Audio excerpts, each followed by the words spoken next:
कहानी शुरू होती है महाराष्ट्र के एलोरा से। एक जगह जहां पत्थरों की खामोशी भी इतिहास की धड़कनों की तरह सुनाई देती है।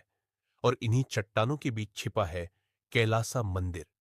एक ऐसा चमत्कार जिसे देखकर लगता है कि यह मनुष्य के हाथों का काम कम और किसी अद्भुत शक्ति की देन ज्यादा है। आज हम कोई सामान्य तथ्य नहीं गिनने वाले, बल्कि उस प्रश्न में उतरेंगे जो सदियों से लोगों को परेशान कर रहा है। आखिर यह मंदिर बना कैसे, किसने बनाया, और क्यों इसका रहस्य जितना खोलो उतना गहराता चला जाता है। कहते हैं कि राष्ट्रकूट राजा कृष्ण प्रथम ने इसे 8वीं शताब्दी में बनवाया। लेकिन जितने लोग इतिहास पढ़ते हैं उससे कहीं ज्यादा लोग इस बात पर यकीन रखते हैं कि यह कहानी पूरी नहीं है। क्योंकि जब आप एक ही चट्टान से निकले इतने विशाल मंदिर के सामने खड़े होते हैं तो सवाल खुद ब खुद उठता है।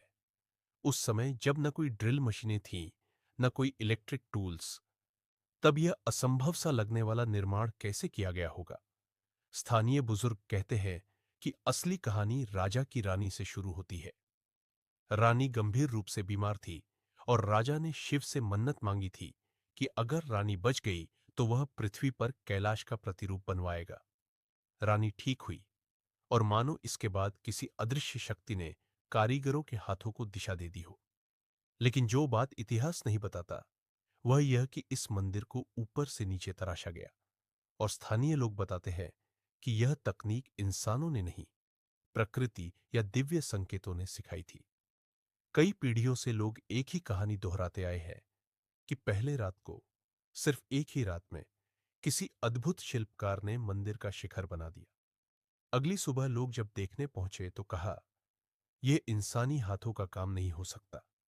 यह कथा आज भी उतनी ही श्रद्धा के साथ सुनाई जाती है जैसे सदियों पहले सुनाई जाती रही होगी। अब अगर इंजीनियरिंग की बात करें तो कहते हैं कि लगभग 4 लाख टन पत्थर हटाया गया। कोई भी आधुनिक इंजीनियर आपसे कह देगा कि इतना काम आज महान मशीनरी के साथ भी 100-100 सवालों के साथ आता। और तब के कारीगरों ने कैसे सुनिश्चित किया कि मंदिर कहीं भी टेढ़ा ना हो जाए, कैसे निशान लगाए गए होंगे, कैसे तय किया होगा कि कहां स्तंभ निकलेगा, कहां गर्भगृह, कहां नंदी मंडप। यह कोई खिलौना नहीं था, यह गणना का खेल नहीं था। यह या तो असाधारण गणितिक बुद्धिमत्ता थी या किसी और स्तर का ज्ञान। इफेक्ट्स तब और अजीब होते हैं जब आप मंदिर के भीतर जाते हैं। गर्भगृह में आवाज ऐसी गूंजती है मानो पत्थर खुद सांस ले रहे हो। साधक अक्सर कहते हैं कि वहां एक कंपन है, एक ऊर्जा है जो शरीर में उतरती है। कई लोग दावा करते हैं कि रात में मंदिर के आसपास अजीब सी शांति होती है, एक ऐसी शांति जिसमें हवा भी आवाज नहीं करती।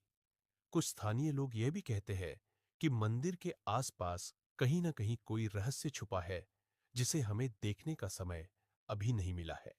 और फिर आते हैं कॉन्स्पिरेसी थ्योरीज, क्योंकि जहां रहस्य हो वहां थ्योरी तो होंगी ही। सबसे लोकप्रिय थ्योरी है कि यह निर्माण किसी उन्नत सभ्यता की सहायता से हुआ, शायद उन सभ्यताओं से जो किसी और ग्रह से आई हो। कुछ लोग कहते हैं कि पत्थरों के निशान ऐसे दिखते हैं जैसे किसी लेजर जैसी तकनीक से काटे गए हो। दूसरे लोग मानते हैं कि भारत के प्राचीन ज्ञान में ऐसे उपकरण थे जो आज खो चुके हैं, वाइब्रेशन कटिंग, सोनिक टूल्स, या कोई ऐसी तकनीक जो मानवीय श्रम को सीमाओं से परे ले जाती हो। और एक थ्योरी यह भी है कि यह मंदिर कुछ ही वर्षों में पूरा हुआ, जो आज भी असंभव माना जाता है। अगर यह सच है तो सवाल यह है कि उनके पास ऐसा क्या था जो हमारे पास नहीं है। कई इतिहासकार इस विषय पर खामोश रहते हैं, क्योंकि जितना शोध आगे बढ़ता है उतनी नई उलझनें खड़ी हो जाती है। लेकिन स्थानीय लोगों के लिए यह रहस्य नहीं, यह आस्था है। उनके लिए यह मंदिर सिर्फ पत्थरों का ढांचा नहीं, बल्कि एक जीवित साक्षी है उस समय का, जब मनुष्य और संभवतः कोई उच्चतर शक्ति साथ साथ खड़ी थी। कुछ कहते हैं शिव ने स्वयं इस मंदिर का मार्गदर्शन किया। कुछ कहते हैं यह समय से परे की कोई रचना है। चाहे आप कुछ भी माने, एक बात तय है, कैलासा मंदिर सिर्फ इतिहास नहीं, यह एक ऐसा प्रश्न है जिसका उत्तर शायद अगले 1000 वर्षों तक भी ना मिले।